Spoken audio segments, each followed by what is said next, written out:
Muy bien, bienvenidos. Quiero compartir con ustedes un tema que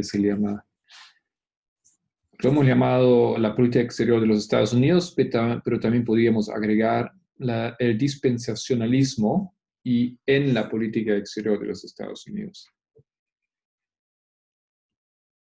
Es un tema interesante que surge de las presentaciones de la hermano Pamenda, donde si han estado viendo las clases de Pamenda en Portugal, ya estando más o menos en los números hacia el final,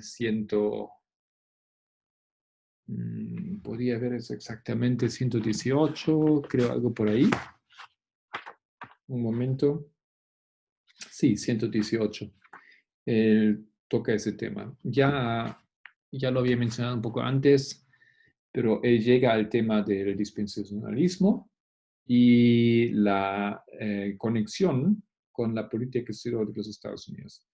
Yo quería trabajar ese tema con ustedes para que nos enteremos un poquito de qué se trata. Ok. Nos interesa la política de los Estados Unidos, la política exterior de los Estados Unidos, por varias razones. Tenemos que ver con el Rey del Norte. Y vemos que el Rey del Norte, Estados Unidos, están en una lucha con el Rey del Sur, Rusia. Esos son temas de profecía bíblica. Ok, por eso nos interesa, obviamente, la historia y lo que hace el Rey del Norte. Eso está claro. Hemos estado estudiando, quienes han podido participar de los estudios, la historia antes de 1798 en Norteamérica, o especialmente Nueva Inglaterra. Nueva Inglaterra es un área en los Estados Unidos, al noreste, arriba donde choca con Canadá, por el norte y con el océano, con el Atlántico en el este. Ok. Y ahí hemos visto que la religión, las ideas religiosas, tienen su impacto directo en la política americana. Motivaciones. ¿Y alguien recuerda cuál fue una de las motivaciones o de los puntos de vista religiosos principales para motivar la agenda de, en ese momento, los conservadores cristianos en Nueva Inglaterra? ¿Alguien recuerda?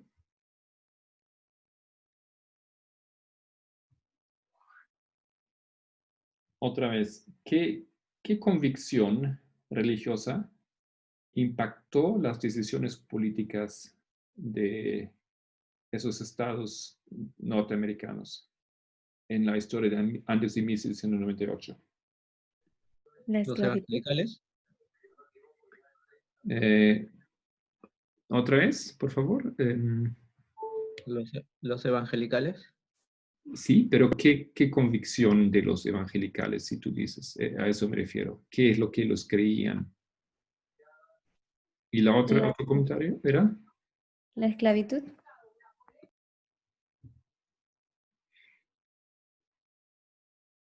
Estoy pensando cómo incorporar esto.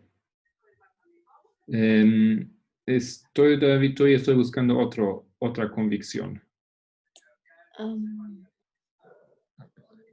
Ellos querían ser respetados por los ¿Por qué? ciudadanos. ¿Qué ideas tenían? Ellos querían establecer la nueva Jerusalén en territorio. Exacto, en eso estaba pensando, ¿no? Ellos tenían la idea que el continente América o en América del Norte, es la Nueva Jerusalén o la Nueva Israel. ¿Ya? La tierra gloriosa. Y bueno, y si esto es el caso, ¿no es cierto? Entonces, todas las medidas religiosas justifican el procedimiento, porque esto es algo religioso, es más allá de las metas políticas de por sí. No son metas terrenales, no son metas económicas.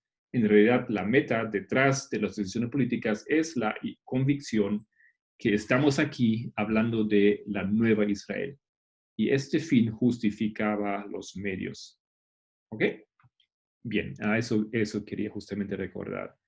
Ahora, eso entonces tiene historia en Estados Unidos, que la religión o convicciones religiosas impactan sobre las decisiones políticas. Muy bien. Ok. Ahora quiero recapitular un par de puntos que impactan hoy en día la disposición positiva o por qué los Estados Unidos son pro-Israel.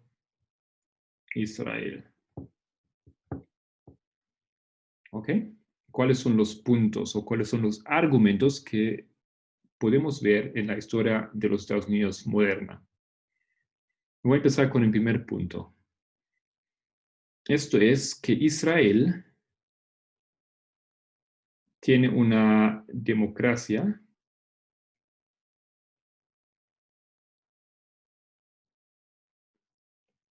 liberal. Alrededor de Israel, ¿qué sistemas políticos tenemos en el mapa? No me acuerdo mucho de la geografía, pero hay mucha teocracia por el lado musulmán y por todo alrededor, ¿no? Bueno, podemos ayudar con eso.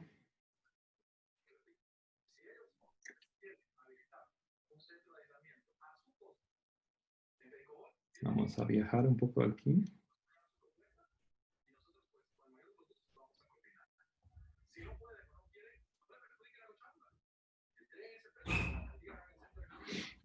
Tenemos Israel y al lado Jordania.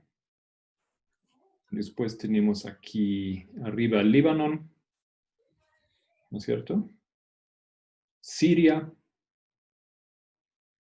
Irak, ¿qué es eso aquí abajo?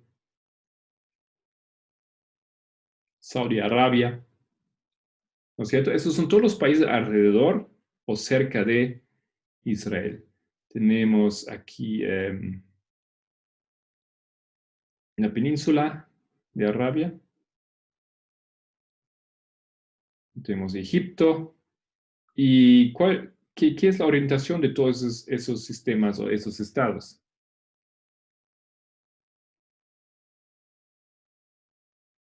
Son todos musulmanes. Son musulmanes. Todos son países musulmanes. Tenemos diferentes, ¿no? Tenemos reyes, tenemos democracias, pero tenemos un impacto sumamente fuerte del Islam, de la religión, que a veces está encima de la ley que clasifica a un Estado realmente demócrata, ¿no? Y por eso aquí habíamos dicho, Israel es una democracia liberal, no solamente una democracia. Una democracia liberal significa que hay elecciones, hay hay libertad de expresión, ¿no es cierto? Igualdad de género, igualdad de sexo, etc. ¿Ya? Y esto es algo, eso es un bien que los Estados Unidos valoran mucho. Entonces, eso es el único país en esta zona, en esta área, que tiene esa misma inclinación. ¿Ok? Eso es también importante. Si nosotros viajamos un poco más en la historia hacia la Guerra Fría, un poco unas décadas atrás, no se dan cuenta que Israel era de por sí una bastión del occidente bastante adentro del oriente. ¿No es cierto? Porque estamos hablando de las esferas de influencia de Rusia, que empezaron a entrar a esa zona, lucharon por esa zona.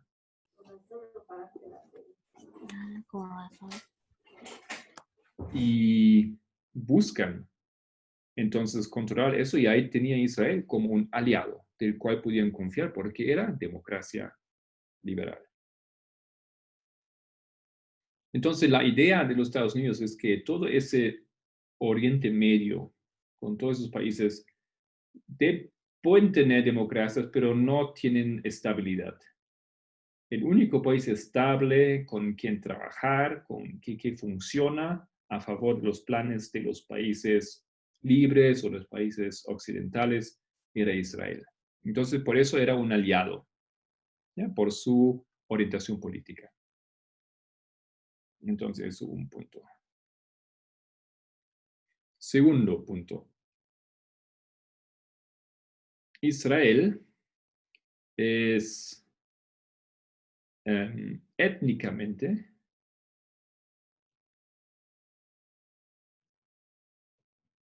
y culturalmente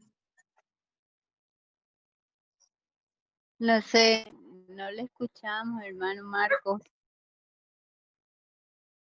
Ok, ¿los otros me escuchan tampoco? Yo sí escucho. Yo sí le escucho bien, hermano. Yo también. ¿No me escucha nada, hermana Liliana, o bajito? No me escucha nada, ¿no? Mucha interferencia, no sé, se corta. Qué pena, eso tiene que ser de parte de usted en ese caso. No tengo, otros no comparten esa observación. Capaz que están con tormentas por ahí cerca o algo. Debe ser causa de los vientos.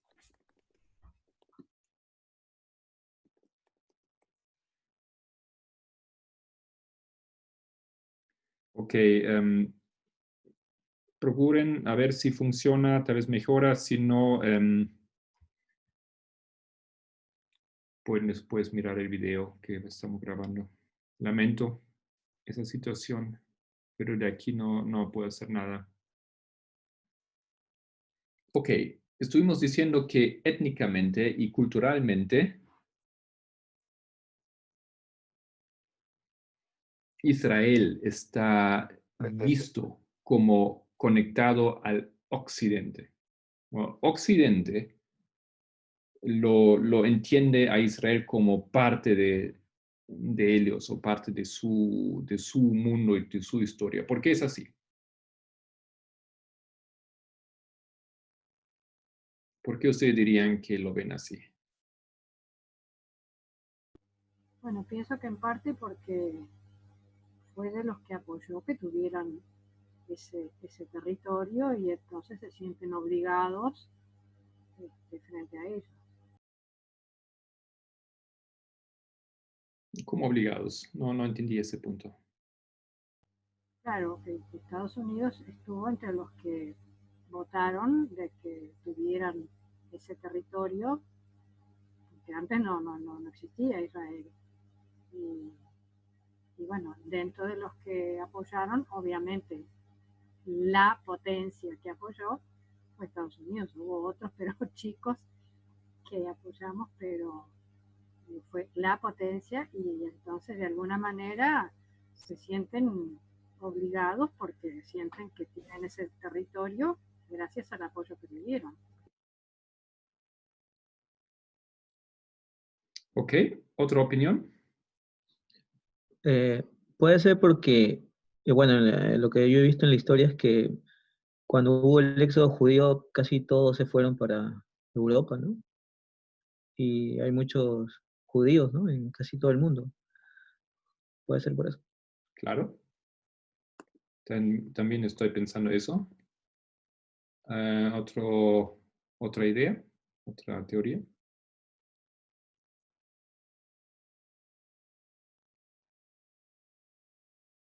¿No? La relación étnica y cultural.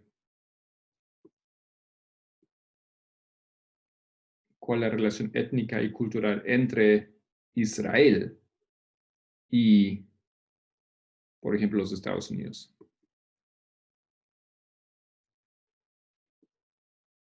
En realidad lo que yo dije no tenía que ver con étnica ni con cultural.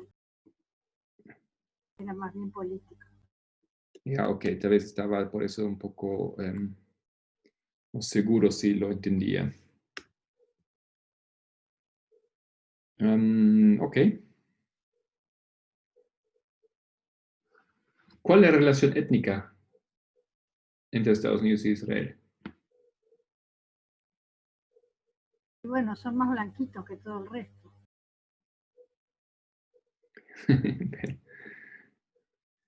Ok, eso no es suficiente para defender una relación étnica, ¿no es cierto? Ven aquí conmigo un texto. Dice, nuestras dos naciones tienen mucho en común, si se piensa en ello. Ambos fuimos fundados por inmigrantes que escapan de la persecución religiosa en otras tierras. ¿No? Está hablando de los americanos que escaparon de Europa, la persecución católica en Europa. Y Israel, obviamente, escapando de la persecución religiosa en Egipto o Babilonia. Ambos hemos construido vibrantes democracias. Ambos países se basan en ciertas creencias básicas, que hay un Dios todopoderoso, que vela por los asuntos de los hombres y valora toda la vida. Estos lazos nos han hecho naturales aliados, y esos lazos nunca se romperán. George W. Bush. ¿Ya? Aquí él tiene algunos puntos culturales que según él hacen una alianza entre esos dos países. Dice que tienen historias muy similares y creen cosas muy, muy similares. Eso no se puede decir, ¿no es cierto?, de los países árabes y los Estados Unidos, que básicamente tienen creencias fundamentales muy diferentes. O India con Estados Unidos, o los países latinoamericanos. Tenemos asuntos aquí bien diferentes, pero Israel y Estados Unidos encuentran una base. Después tenemos obviamente muchos hebreos o muchos israelitas o muchos judíos que emigraron, ¿no es cierto? Emigraron a los Estados Unidos. Eso también hay que considerar. Hay muchos judíos no solamente Estados Unidos, pero ahí también hay muchísimos. En Argentina hay muchos también, ¿no? En todo el mundo. Son la base del imperio económico. No sé si eso es cierto. Yo digo eso porque hay teorías de conspiración que dicen que los judíos son los que manejan el dinero del mundo en Estados Unidos, y por eso no estoy seguro si realmente ellos son la base del imperio económico ahí. No tengo conocimiento.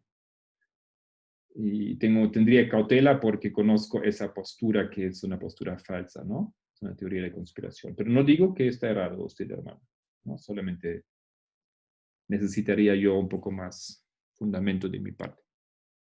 No sé si alguien tiene más sabiduría sobre este punto.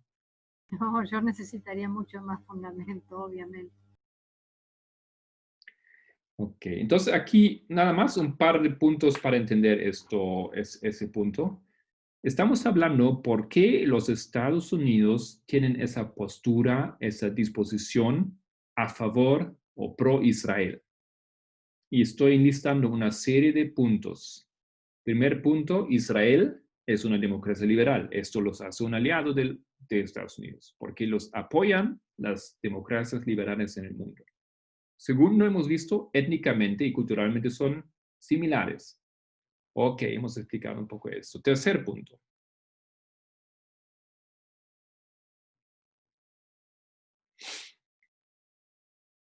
Después de la Guerra Fría, aparece un nuevo enemigo en el mapa de los Estados Unidos. ¿Quién es ese nuevo enemigo? ¿Después de cuándo, perdón? Después de la Guerra Fría.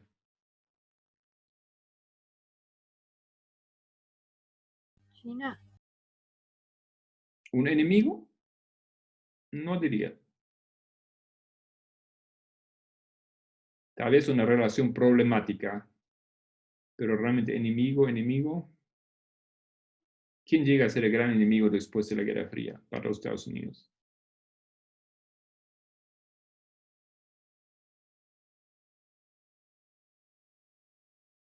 Todos lo conocen porque todos estamos hablando de él. ¿Mm? Rusia. Después de la Guerra Fría. Yo entiendo que Rusia sigue siendo, ¿no es cierto? Pero hay otro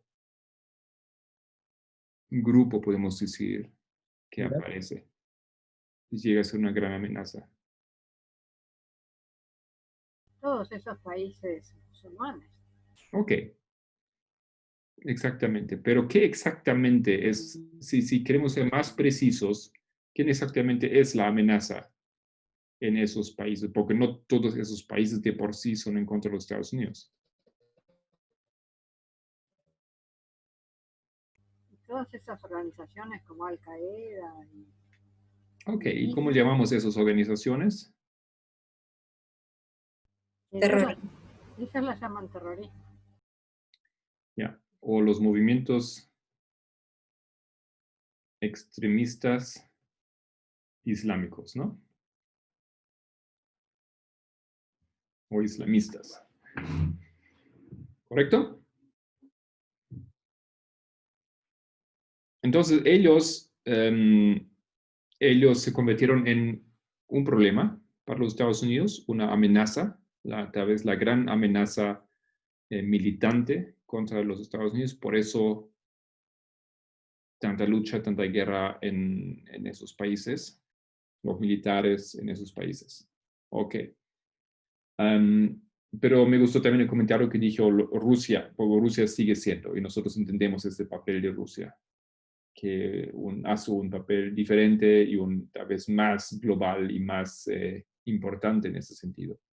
Pero así, de cierta manera, podemos decir también los extremistas islámicos. Ok, ¿y qué tiene que ver entonces Israel con esto? Bueno, ya hemos visto la posición, ¿no es cierto? La posición de Israel, que su posición es muy interesante, porque está justamente ahí, es como una frontera al oriente, donde colidan todos o muchos países que se basan en la religión del Islam y donde operan los grupos extremistas islámicos. Entonces Israel, no solamente por ser una democracia, sino también por esa posición anti o en guerra con los extremistas musulmanes, se convierte en un aliado. Porque, ¿cómo es la posición de esos países o de los grupos o de movimientos extremistas islámicos a Israel?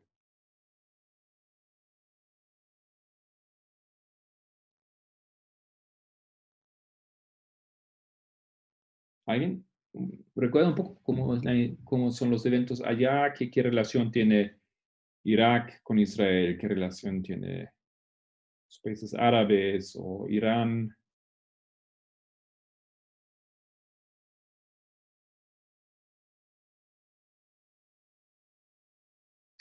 ¿Alguien sabe un poco? ¿Qué relaciones políticas tienen? ¿O Egipto? ¿Son amigos o son enemigos?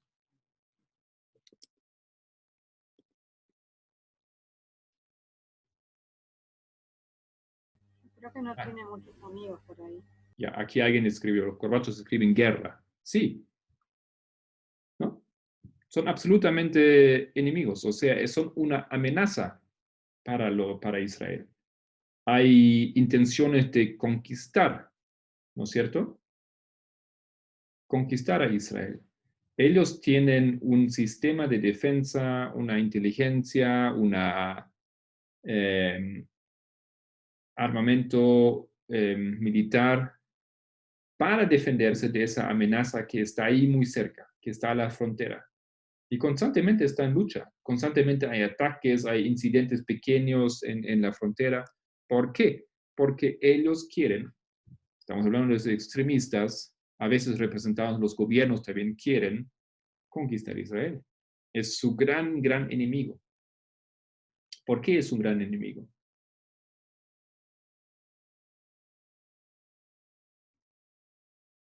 Porque como tú dijiste, es un bastión de Estados Unidos, ahí en el medio de ellos.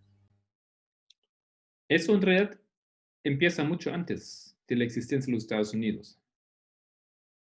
¿Cómo, perdón? Empieza mucho antes de la existencia de los Estados Unidos, esa enemistad. ¿No? ¿Ustedes recuerdan en la edad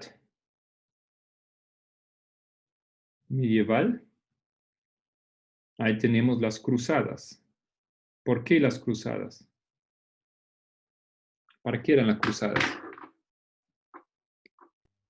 Para supuestamente evangelizar a los infieles. No eran para esto. Para Ah, sacar a había- los musulmanes. ¿Mm? Para sacar a los musulmanes de Israel. Sacar a los musulmanes de Israel, exactamente. Esto fue el motivo. Porque los musulmanes habían conquistado a Israel, específicamente Jerusalén. ¿No es cierto? Entonces, eso fue la gran motivación. Estamos hablando del siglo o del tiempo 1200, 1100, a esa altura. ¿Correcto? Entonces, las cruzadas eran porque los musulmanes habían conquistado Israel, esa ciudad. ¿Y por qué esto era un problema para las naciones cristianas? Pues para ellos Jerusalén era la ciudad santa, ¿no? El símbolo, la cuna del cristianismo. Ahí donde fue crucificado Cristo. Y ver esta ciudad ahora en manos de los, según ellos, paganos, ¿no es cierto? Esas naciones islámicas, eso era una abominación. Entonces lanzaron las cruzadas para recuperar Jerusalén, para sacar, y no lo lograron, ¿no es cierto? Fue un gran fallo, no lograron. Quedó finalmente en manos de los musulmanes por muchísimo tiempo. Ok, entonces Jerusalén es, para los musulmanes, una de las ciudades santas que ellos reconocen. Tenemos Meca, tenemos Medina y tenemos Jerusalén. Esas son las ciudades santas para los musulmanes.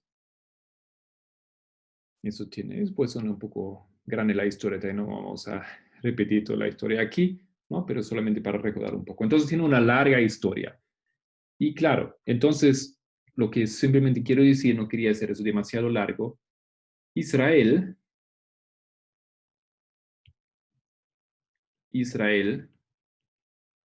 es enemigo del Islam, especialmente de los extremistas islámicos. Y así también los Estados Unidos, podemos decir lo mismo. Entonces, ellos son aliados en la guerra. Tienen el mismo enemigo en común. ¿Ya? Ok, eso entonces los hace eso es otro motivo porque los Estados Unidos apoyan y hacen alianza, entran en alianza con Israel. Ok. Cuarto punto. Es un poco, tal vez sorprendente, pero tal vez no.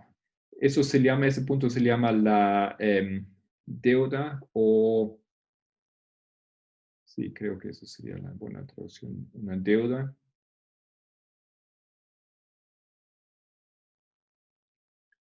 histórica. ¿Qué deuda histórica? La deuda histórica que tiene que ver con el Holocausto. ¿Qué deuda histórica podrían tener los Estados Unidos para con Israel por el Holocausto? ¿Qué les ocurre?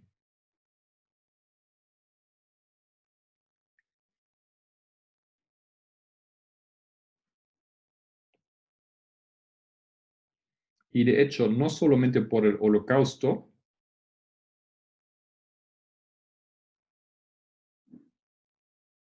sino también hay un maltrato en Rusia de los judíos. Eso estamos hablando del tiempo del comunismo, digamos, ¿no? Hay un maltrato. Hay muchos judíos que huyen de Rusia. Y cuando se forma el Estado de Israel, ¿alguien sabe cuándo se formó el Estado? Fue en el 48. Exactamente, 1948. Cuando se establece Israel, muchos judíos que viven en Rusia aprovechan la oportunidad para ir a Israel y formar parte de ese nuevo Estado y hacerse israelitas. ¿Ok? Bueno, la deuda histórica quiere decir que los judíos sufrieron tanto en el Holocausto y sufrieron tanto en esos tiempos en Rusia, en la persecución en Rusia. O sea, ellos no los mataron en Rusia así como en el Holocausto, pero eran sumamente despreciados, no tenían muchas chances de alcanzar puestos importantes en la política, aún en el socialismo, y eso es un poco una, ¿no es cierto? Un poco una contradicción, pero, por ejemplo, ¿ustedes conocen a Trotsky? El líder que iba a suceder a Lenin, ¿no? Trotsky, él era descendiente judío, y por ser judío básicamente le dijeron todo el tiempo, no tienes chance de ocupar el liderazgo del país. Él era tal vez la cabeza, una de las cabezas del socialismo o de la revolución en Rusia, al lado de Lenin. Pero por ser judío no tenía posibilidades. Entonces tenemos esa situación. Y no es que los Estados Unidos tienen una deuda ellos mismos de por sí, pero los Estados Unidos se colocaron en línea con los países que dijeron que Israel, que los judíos merecen ser recompensados por todo lo que han sufrido. Y esos sufrimientos tienen que ser pagados, tienen que ser curados. Y nosotros vamos a pagar eso, vamos a ayudar en eso. Se merecen. ¿Ok? Y de ahí viene esa deuda histórica que ellos también cargaron sobre sí, aunque ellos no lo han perseguido, no ellos, pero se colocan en la línea de los cristianos, naciones cristianas que dicen, nosotros tenemos que hacer algo bien en el nombre del cristianismo. Porque a fin de cuentas, Alemania era una nación protestante. Pues ustedes también recuerdan cómo estaba involucrado también el catolicismo, con Papa Pío XII en esa situación, una relación muy complicada, problemática, y de esa manera entonces los cristianos, Estados Unidos, se vieron obligados, querían pagar esa deuda histórica. Cuarto punto. Quinto punto, y esos son todos puntos, una vez más, que hoy en día, o en los tiempos modernos, juegan un papel para que los Estados Unidos apoyan a Israel. ¿Ya? Tú necesitas motivos para hacerlo. ¿Cuál fue el quinto punto? No, eso fueron los puntos, disculpa. Aquí en relación a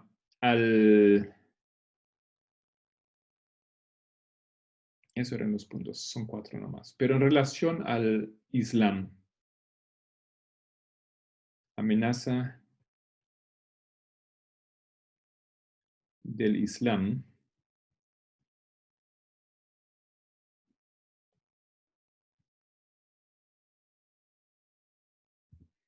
quiero añadir un par de puntos más.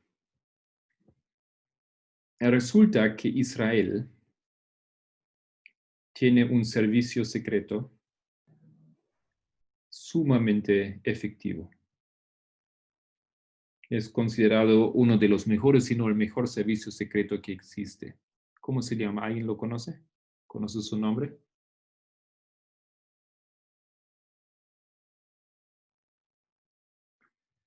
Es el Mossad. ¿Ok?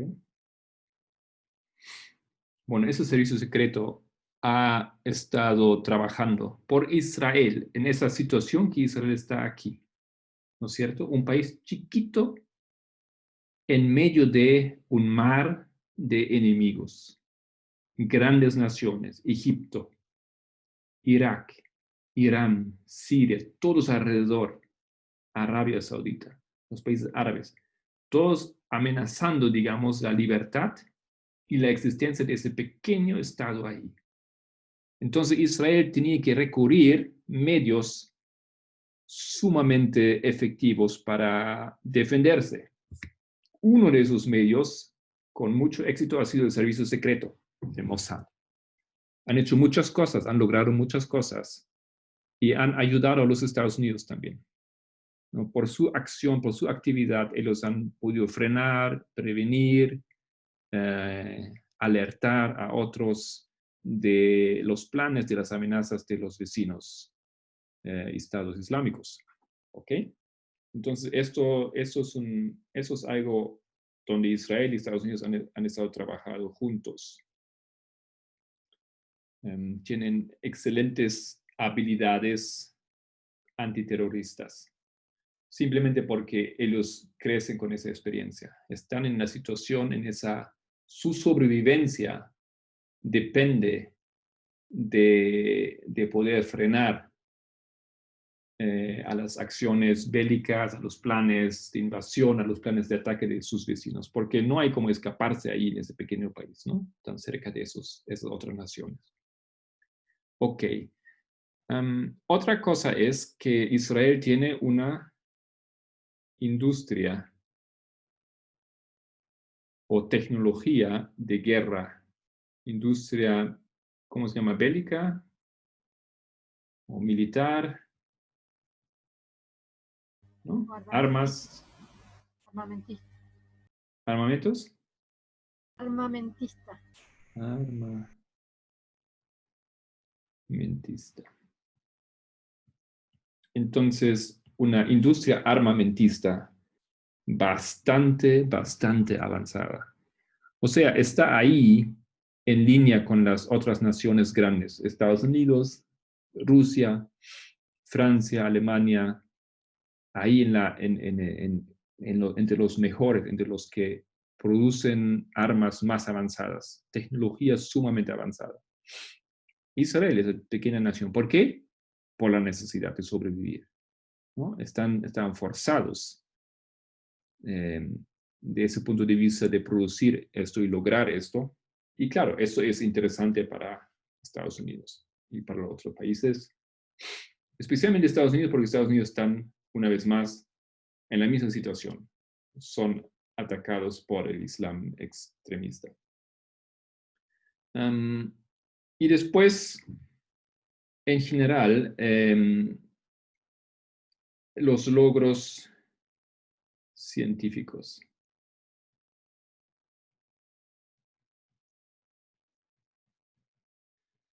a nivel de la ciencia, a nivel de la erudición en diferentes áreas, ¿no es cierto? También estamos hablando de cultura y todo eso. Todo eso también es algo que impresiona, por supuesto, el Occidente, impresiona a los Estados Unidos y tenemos, por supuesto, una participación muy estrecha en esa área también. Y eso es importante para los americanos. Dijo John Adams,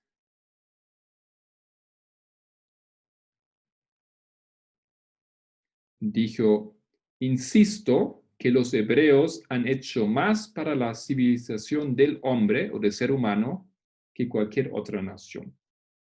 Un reconocimiento ahí del presidente americano del papel de los judíos o de los hebreos en la historia de la humanidad. Ok, y finalmente, toda esa situación en los Estados Unidos ha producido una idea. Y esa idea se llama la teoría de la transición de poder.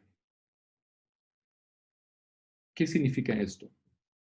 Significa que por fuerza, mediante la fuerza o la superioridad, tanto cultural, tanto científico, pero ante todo a nivel de guerra, a nivel de la industria armamentista, a nivel del contraterrorismo, a nivel de la inteligencia, Israel logra dominar la región, ser mejor que el otro, ser más fuerte, a pesar de ser tan chiquito. ¿Ya? A pesar de ello, superar a todos los otros. Y por fuerza, por superar, por inteligencia, Israel entonces controla la paz, controla la situación en esta zona, en el Medio Oriente. Esto es la teoría de la transición de poder. Entonces, como es superior, controla todas las amenazas en esa área. Tiene mejores armas, tiene son más efectivos por ejemplo, en frenar los ataques. ¿Okay? Hay otra teoría que contradice esa teoría o alternativa, y eso sería la teoría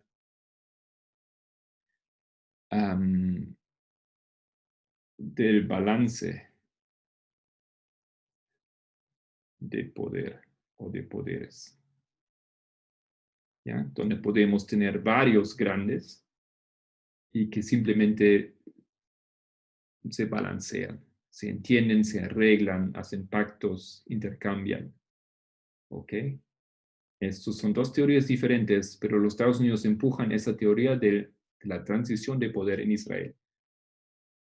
Ok. Creo que eso era todo lo que yo quería decir en ese momento.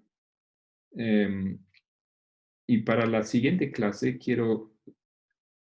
posiblemente mañana, quiero preparar un punto adicional. Hemos hecho la pregunta, ¿por qué los Estados Unidos son tan a favor de Israel? Y esto se muestra en algo, en apoyo financiero. No hay otro país que en todas las historias de Estados Unidos ha recibido tanto apoyo financiero como Israel. Es el país que más apoyo financiero ha recibido en toda la historia de los Estados Unidos. Esto es, por supuesto, impresionante. ¿Ya? Estamos hablando de más de 50 años. Apoyo billones y billones y billones de dinero que han corrido y siguen corriendo hacia allá.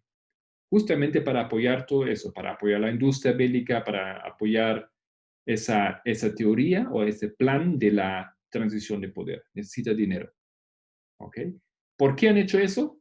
Pues por esos puntos. Israel es una democracia, Estados Unidos tiene esa teoría que todo el mundo tiene que ser, debería ser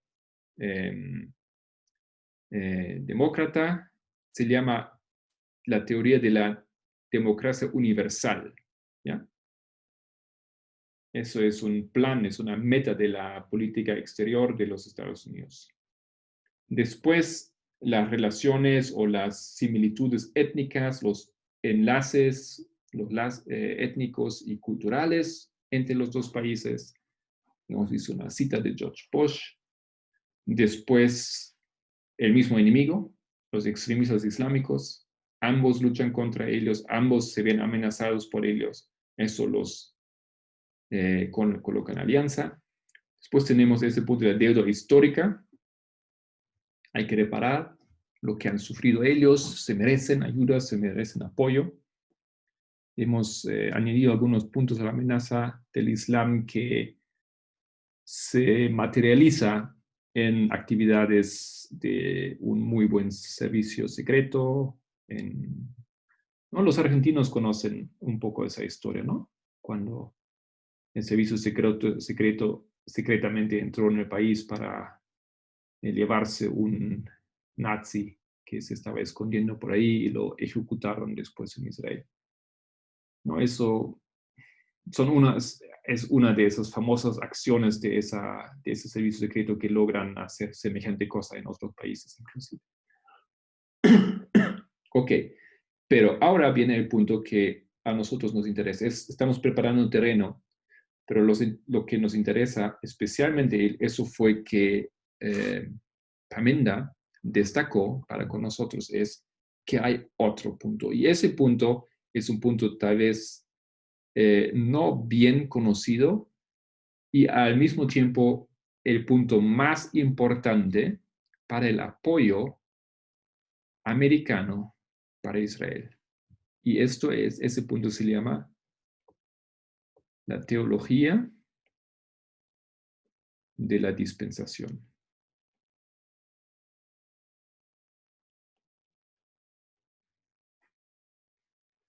O ustedes también pueden decir dispensacionalismo.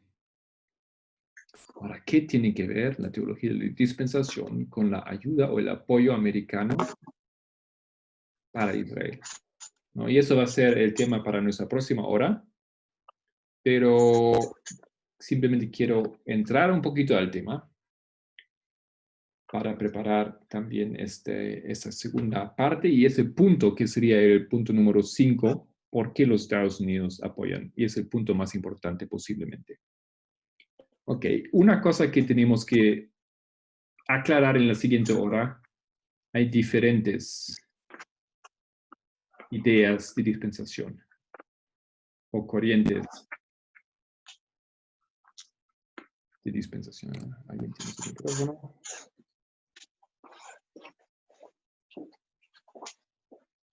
Ok. Hay diferentes ideas de dispensación o de dispensacionalismo. Nosotros hablamos también de dispensacionalismo, de dispensaciones en nuestro movimiento y tenemos que entender muy bien qué significa eso. Eso no es esa teología de la dispensación.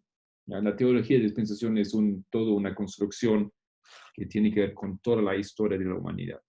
Nosotros cuando hablamos de dispensaciones hablamos de otras cosas. ¿Ya? Es un término que usamos correctamente, pero ese término tiene que ser un poco definido y explicado para entender a qué me refiero aquí en relación a la política americana. Ok, entonces, la teología de la dispensación. El punto es que una vez que tú tienes ideas o convicciones religiosas, esas ideas son extremadamente fuertes.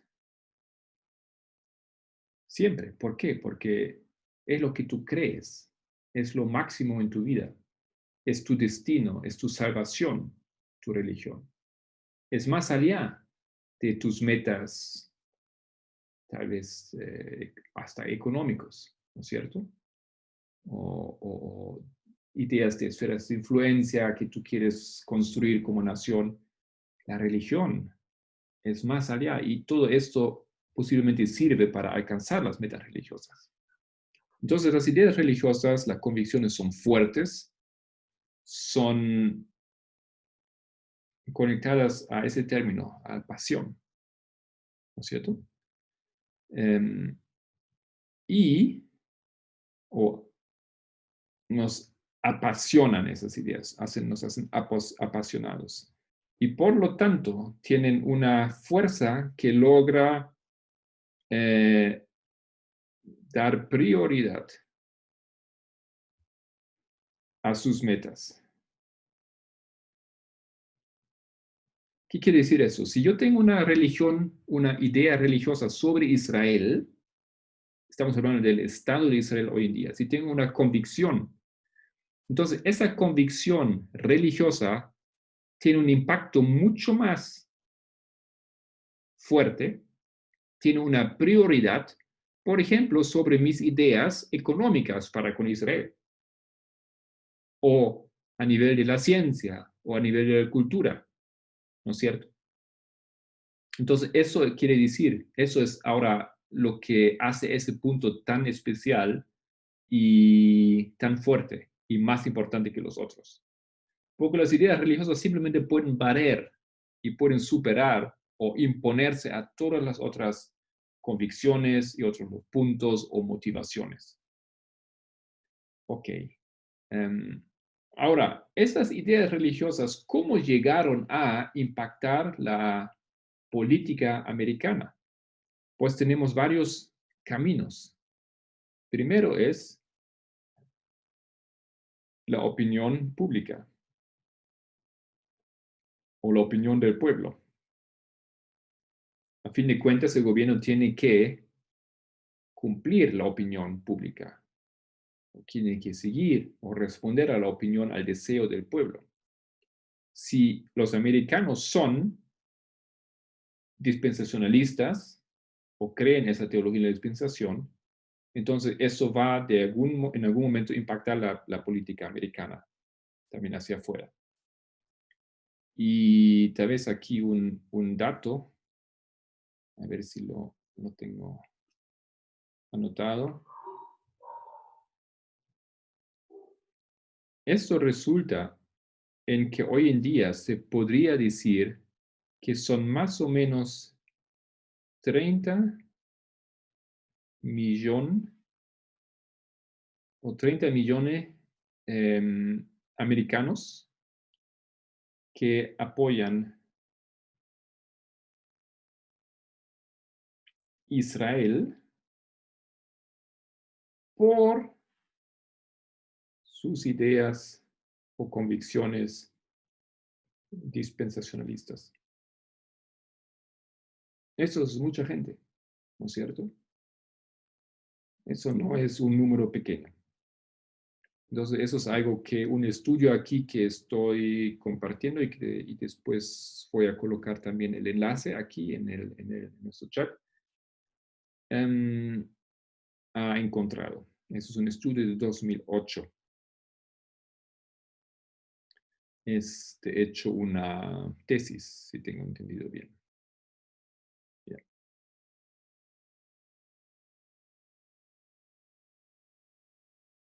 Ok. Y cerrando, entonces, completar esos impactos o esos medios por los cuales un país puede llegar a adoptar la teología de la dispensación, porque parece que tiene que ver la teología, pues si el público, la gente son todos de esa convicción, eso va a impactar la política en algún momento. Ok, después tenemos organizaciones. Lobbyistas se dicen también en español.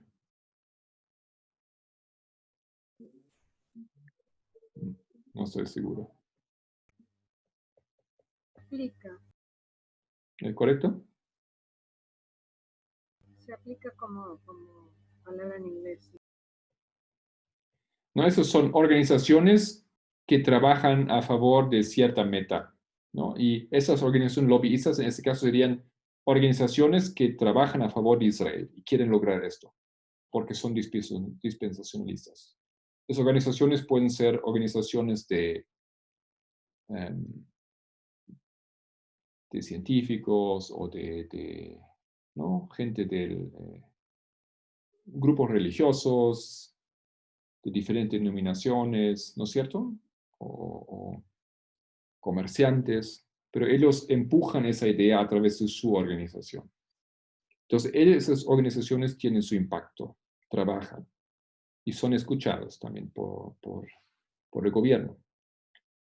Después, otro impacto tienen líderes, famosas personas en el mundo o en el país que son de una idea y apoyan esa idea, ellos pueden empujar también y poner esas ideas a un nivel que se escucha. Entonces, si tú tienes un líder famoso, dispensacionalista, una persona de la cultura, una persona de la religión, y todo el mundo escucha lo que él dice o les interesa lo que él dice, entonces ese tema va a llegar ahí arriba donde quiere que esté.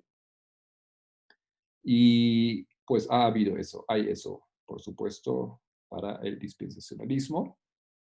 Y también tenemos, obviamente, presidentes que simplemente creen en esto.